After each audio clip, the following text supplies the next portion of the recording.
Denver 7 Now is sponsored by Ferguson and BAC Appliance Center, the best in bath, kitchen, and lighting for your home. I'm Shannon Ogden with the latest from Denver 7. Now, schools now have the money to pay for full-day kindergarten, but not all of them have the space for it. And that has teachers scrambling to get ready for the school year, as Denver 7's Liz Gilardi reports tonight.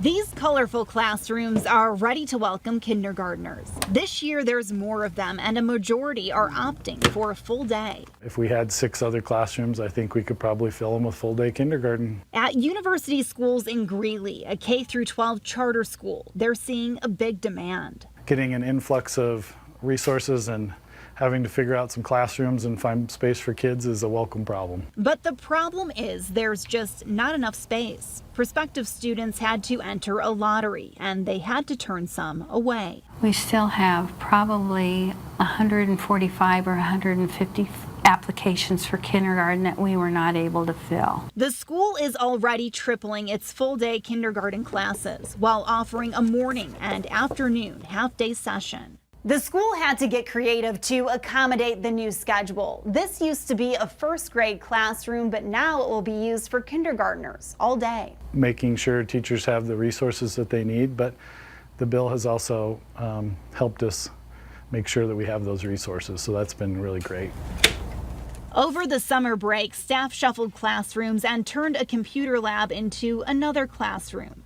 Educators say the advantages of full-day kindergarten are worth it. Across the state, I think for many schools, many families, it will be a huge benefit. Now they're ready to welcome students. Liz Gilardi, Denver 7. And of course, the start of every school year always brings concerns, and we want to hear every single one of your concerns. If you're having problems, I don't know, with a bus route, a lack of resources in the classroom, anything else, email us, contact7@thedenverchannel.com, or call that number right there on your screen. If endangering the lives of drivers below wasn't bad enough, the state now says the landowner's actions have cost taxpayers about $1 million in repairs. You are looking at video of a rockslide mitigation from last month on I-70 out on the western slope. Well, CDOT and the Division of Mining say the work was necessary because the property owner living just above there has been using so much water he has weakened the canyon walls. Now, he claims he's using that water on his rock quarry, but the state really doesn't buy that. Now, he doesn't have a permit, so either way, and he needs to knock it off. That's the state, not me. Well, the allegations go back more than 40 years. The investigation's been open since 2002, and tonight, police in Cheyenne, Wyoming say they finally have the evidence they need to recommend charges against 2 members of the Catholic clergy. These 2 are accused of sexually abusing several boys in the 1970s and 80s.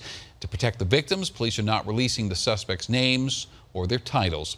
Well, the case was reopened last year using new evidence gathered by the Cheyenne Diocese, which earlier this year publicly named 11 former members who face credible claims of abuse. A Denver woman taking him to court, in fact, after being denied the right to rent out her home. Karen Cantino runs a real estate business in Breckenridge, but she has a home in Cherry Creek, which she claims she lives there most of the year, but stays in Breck during the summer. Well, usually she would be renting out that Denver home about now, but the city has decided she is not there enough for this to be her primary residence and is denying her rental privileges.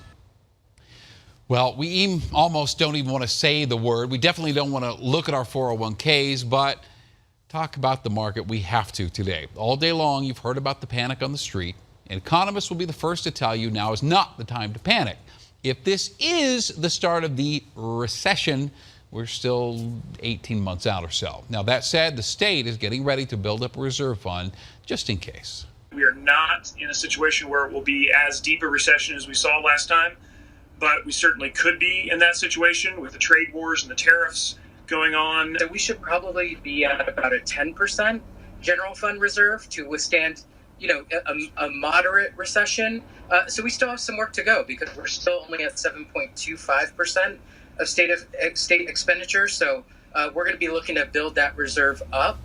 So I know it's hard to tell you not to panic when we're ending on this note. The last 7 recessions have all followed this same trend we have witnessed this week. Well, for a guy who has given so much, David Rodriguez wasn't asking for a whole lot. His bones brittle from service in Vietnam, he tearfully came to Contact 7 for help buying a walk-in shower. But that wasn't enough for you. You thought he deserved more. Here's Jason Grenauer with what he got. It's just gone to the point you lose your ability to do things. That was Dave Rodriguez 2 months ago. So I have to pull myself. Unable to step into his own bathtub to take a shower. Just a helping hand. That's all I'm asking for.